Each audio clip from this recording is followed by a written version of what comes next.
Here's what no one tells you about the men who can't forget you. It's not because you're the most beautiful woman he's ever met. It's not because you said all the right things or played your cards perfectly. The women men become obsessed with, the ones they think about years later, the ones they compare everyone else to, they all do something most women never even realize they're doing. They press buttons inside his mind that he didn't know existed. Every man carries 4 emotional triggers buried so deep in his psychology that he can't see them himself. And when you activate them, not through games or manipulation, but through understanding, something shifts in him. He starts checking his phone, hoping it's you. He brings you up in conversations with his friends. He finds himself planning his week around the chance to see you. He catches himself staring at nothing, just replaying something you said, trying to figure out why he can't stop thinking about it. And here's the strangest part. He won't understand why. He'll tell himself it doesn't make sense. You might not even be his usual type. You might not fit what he thought he wanted. But once these switches flip inside him, once you've touched something deeper than attraction, he's hooked. You live in the back of his mind, rent-free, and the more he tries to logic his way out of it, the deeper in he gets. Now, before you think this sounds like some kind of trick or mind game, let me be clear. This isn't about pretending to be someone you're not. It's not about playing hard to get or withholding affection to keep him guessing. This is about understanding how men actually fall in love, not how we think they should. Because most relationship advice gets it backwards. It tells you to be more available, more accommodating, more perfect. But the truth is, men don't fall for perfect. They fall for specific. For the woman who aches them feel something they can't put into words, something they've never felt before and can't find anywhere else. And that feeling follows patterns, invisible ones that most people never learn because they're too busy counting hours between texts or wondering if they came on too strong. But when you understand these patterns, when you can see what's actually happening beneath the surface, you stop feeling confused. You stop second guessing yourself. You start to see that attraction isn't random luck. It's rhythm. It's chemistry meeting the right emotional frequency. And the first frequency, the one that makes everything else possible, is what I call the present-absent rhythm. Most women think being present means being available, always responding quickly, always making time, always showing up with a smile and enthusiasm. And those things are nice. But that's not what keeps a man thinking about you. Real presence is something entirely different. It's being completely there when you're with him and completely gone when you're not. Think about it this way. Every man is unconsciously asking 2 questions about you from the very beginning. First question, when she's with me, is she really with me? Or is she half somewhere else, checking her phone, thinking about other things, already planning what comes next? Second question, does she need me or does she want me? Is this moment happening because she has nothing better to do or because she genuinely chose to be here? Most women get one of these right but completely miss the other. Some women are always available. They cancel plans if he's free. They text back immediately. They rearrange their entire life around his schedule. And at first, he might like it. It feels easy, comfortable. But something happens over time. He stops thinking about you when you're not around. Because why would he? You're always going to be there. There's no mystery, no longing, no space for his mind to wander back to you on its own. Your presence becomes background noise. Nice to have, but not exciting, not something he craves. Then there are women on the opposite end. They're busy, independent, always doing something. But when they're finally with him, they're still half distracted, still checking messages, still bringing up other plans or other people, and he can feel it. He feels like he's competing for your attention even when he has it, like he's just another item on your to-do list. Neither of these works because both are missing half of what creates addiction in his mind. But when you understand how to be fully present in the moment and fully independent outside of it, everything changes. When you're with him, Your phone stays in your bag. Your attention doesn't drift. You're not thinking about what you need to do later or what someone else is doing. You ask him questions that go deeper than surface small talk. You notice things, the way his voice changes when he talks about something he cares about, the little expressions that cross his face. You make him feel like in this moment, right now, he's the most interesting person in your world. But when you're not together, you're not performing availability. You're not texting him constant updates about your day. You're not checking in every few hours to make sure he's still interested. You have your own life, your own plans, your own world that doesn't need him to make it complete. And he can feel that in your energy. This combination does something powerful to his brain. It creates what psychologists call intermittent reward, but in a natural, authentic way. You're not playing games. You're not calculating how long to wait before texting back. You're simply living a full life and allowing him to be part of it, not the center of it. When you're with him, it's intense, focused, real. When you're not, he feels your absence. Not because you're ignoring him, but because your presence actually meant something. It had weight.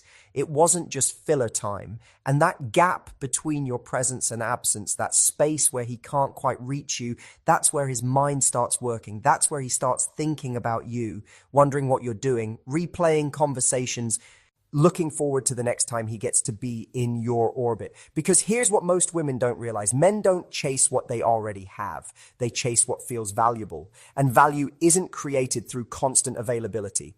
It's created through having something worth being available for. Your own interests, your own friendships, your own purpose. When you're not sitting around waiting for him to text, when you have genuine things filling your time that make you happy, he senses it. And it makes him want to earn his place in your life, not assume it. This is the present-absent rhythm. You're not distant or cold. You're not playing hard to get. You're simply showing up fully when you're there and living fully when you're not. That natural rhythm creates a pulse, a heartbeat in the connection that keeps him coming back. Not because you're unavailable, but because being with you feels different than being with anyone else. It feels like something he doesn't want to lose. And once that feeling starts, once he associates you with that rare combination of total presence and complete independence, you become unforgettable. You're not the girl who's always there. You're the girl he's always thinking about. That's the first button, the one that turns casual interest into constant thought. The second button is what I call emotional recognition. And this one might surprise you because it has nothing to do with how much you love him or how much you do for him. Here's the truth that most women never hear. Men don't stay with the woman who loves them most. They stay with the woman who sees them most clearly. There's a massive difference between caring about someone and actually understanding them. Most women pour energy into showing affection, compliments, support, doing things for him, being there when he needs help, and all of that matters. But none of it creates the deep attachment that makes him feel like he can't lose you. What creates that is when you see past his surface and understand what's actually happening inside him, the things he doesn't say out loud, the burdens he carries quietly, the parts of himself he's not sure anyone notices. Every man walks through life performing confidence even when he's uncertain, performing strength even when he's tired, performing like he has it all figured out even when he's completely lost. And most people buy the performance. They see the mask and think that's who he is. But you, when you have this skill, you see through it. Not in a way that makes him feel exposed or judged, in a way that makes him feel understood. You notice the small things, the way his shoulders tense when someone brings up a certain topic, the shift in his voice when he's stressed but pretending he's fine, the moment his smile doesn't quite reach his eyes.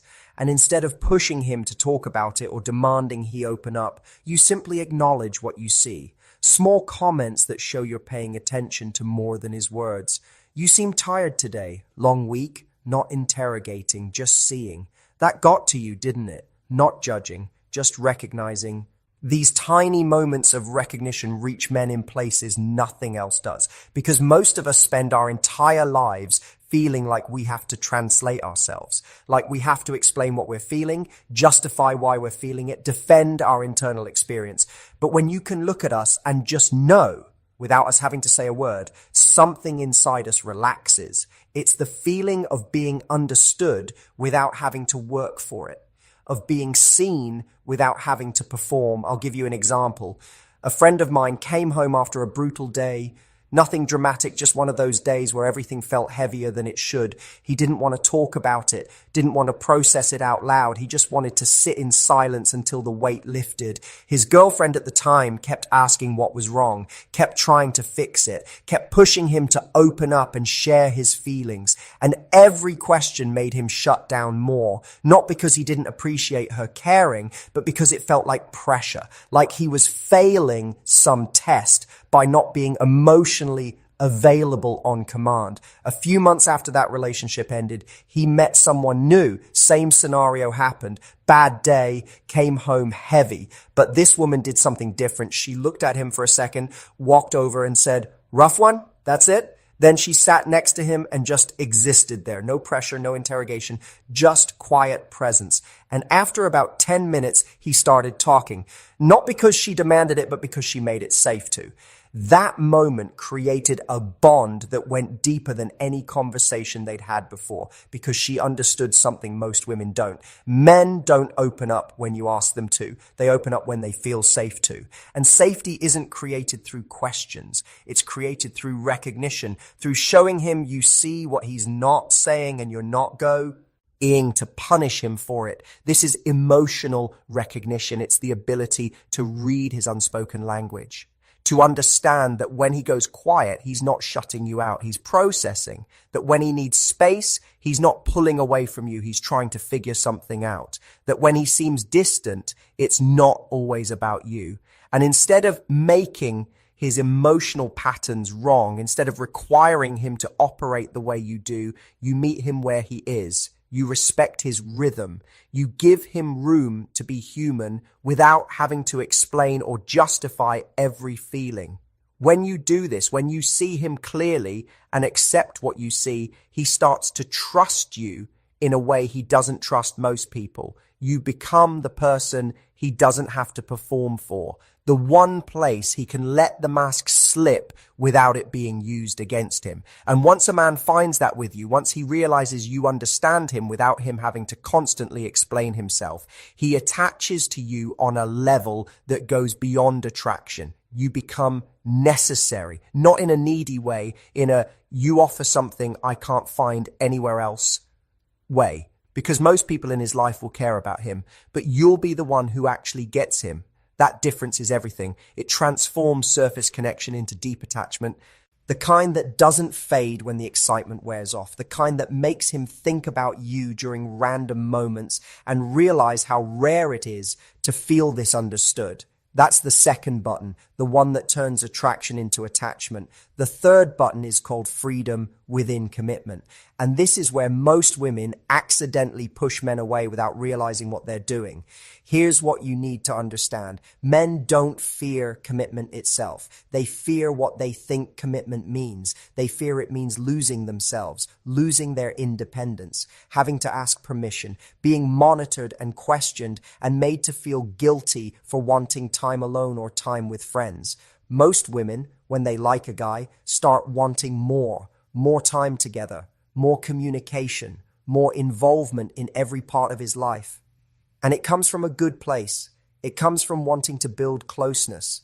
But to him, it often feels like walls closing in, like his freedom is being traded for your comfort. And the moment a man feels that, the moment he feels like being with you means giving up parts of himself, something inside him starts pulling back, not because he doesn't care about you, because caring about you is starting to feel like losing himself. But when you understand this, when you create what I call freedom within commitment, you become the exception. You become the woman he wants to commit to, because being with you doesn't feel like sacrifice. It feels like choice. This means you don't panic when he needs a night with his friends. You don't make him feel guilty for wanting time alone. You don't require constant updates when you're not together. You trust him, not because you're naive, but because you're secure. And that security changes everything. Because when you give a man space without him having to fight for it, when you encourage his independence instead of eyeing it as a threat, he doesn't feel trapped. He feels free. And paradoxically, that freedom makes him want to choose you more. I've watched this pattern repeat over and over. Women who try to hold tight end up pushing men away. Women who give space end up being chosen. It seems backwards, but it's not, because men value what they choose. And they can't choose you if they feel like they don't have a choice. Freedom within commitment also means maintaining your own life, your own interests, your own friendships, your own sense of self that exists independently of the relationship.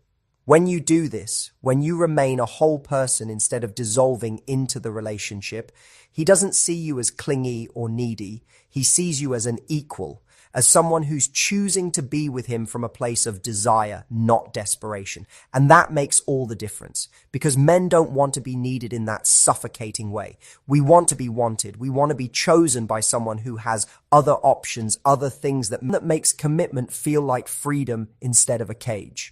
The fourth and final button is what I call the growth catalyst, and this is the one that determines whether attraction fades over time or deepens into something permanent. Here's something most people don't talk about. Men are terrified of becoming stagnant, of being the same person at 40 that they were at 30, of looking back and realizing they stopped growing. And the woman who can inspire growth without demanding it becomes irreplaceable. Notice I said inspire, not demand, because there's a huge difference. Most women try to change men through criticism, pointing out flaws, suggesting improvements, hinting at what he should be doing differently. And even when it comes from good intentions, even when you're right, it creates resistance. It makes him feel like he's not good enough as he is, like he's a project you're trying to fix. But the women who actually inspire men to grow do it completely differently. They don't focus on what's wrong. They notice what's right, and they celebrate it in a way that makes him want to be more of that. Small comments that show you see his potential. I love how you don't give up when something's hard. That's rare. The way you handled that situation was really mature. You're good at making people feel heard. I noticed that. These aren't empty compliments. They're specific observations that show you're paying attention to his character, not just his actions. And when you point out his strengths, when you reflect back the best parts of him, he starts to see himself through your eyes, and he wants to live up to that image. Not because you're pressuring him, but because you're showing him something he didn't fully see in himself. This is what it means to be a growth catalyst. You're not his mother. You're not his life coach. You're not trying to fix him or improve him. But your presence naturally raises the standard because you're growing yourself. You're reading, you're learning, you're working on your own goals, you're evolving. And that energy is contagious. When you're genuinely invested in becoming better, not for him, but for yourself, it creates a natural pull. He starts to think about his own growth, not because you told him to, but because your example makes standing still feel uncomfortable. You make him want to be the kind of man who matches your energy, who meets you at your level, who grows alongside you instead of staying where he is. This doesn't mean you're competing or keeping score. It means you're both committed to not being the same people you were last year, to pushing each other gently toward the best versions of yourselves. And when a man is with a woman who inspires that kind of growth, who makes him feel like he's constantly becoming better just by being around her, he doesn't want to lose that. Because plenty of women will accept him as he is. But you're the one who sees who he's becoming, who believes in his potential even when he doubts it, who reflects back his best self and makes him want to reach for it. That's the final button, the one that creates lasting addiction, not just to who you are now, but to who you both become together. So here's what this all comes down to. These 4 buttons, the present absent rhythm, emotional recognition, freedom within commitment, and the growth catalyst, they're not manipulation tactics. They're not mind games. They're the invisible architecture of deep human connection. They're what separates the women men date from the women men can't forget. And the beautiful thing is, you don't have to fake any of this. You don't have to pretend to be someone you're not. You just have to understand what actually creates attachment and then be brave enough to embody it. Be present when you're there and independent when you're not. See him clearly without demanding he explain himself. Give him freedom within commitment instead of making him feel trapped. Inspire his growth by focusing on your own. When these four elements align, when you naturally activate these psychological buttons through authentic awareness, something shifts. You stop worrying about whether he's going to text back. You stop analyzing every interaction. You stop performing because you understand that the right man doesn't need to be convinced or captured. He just needs to encounter the real you. The woman who's fully present but never desperate, who understands him without needing constant explanation, who makes commitment feel like freedom, who inspires him to grow. And when he encounters that, when those four buttons get pressed, not through strategy, but through genuine connection, he doesn't just stay interested. He becomes obsessed, not in a toxic way, in a way that makes him realize you're different from anyone he's ever met, that what you offer is rare, that losing you would mean losing something he can't find anywhere else. That's not manipulation. That's understanding human psychology and using it to create real, lasting connection. The kind that doesn't fade, the kind that deepens, the kind that makes both of you look back years from now and wonder how you got so lucky to find each other. Because love isn't luck, it's rhythm. It's pressing the right emotional buttons at the right time in the right way. And now you know exactly which buttons those are.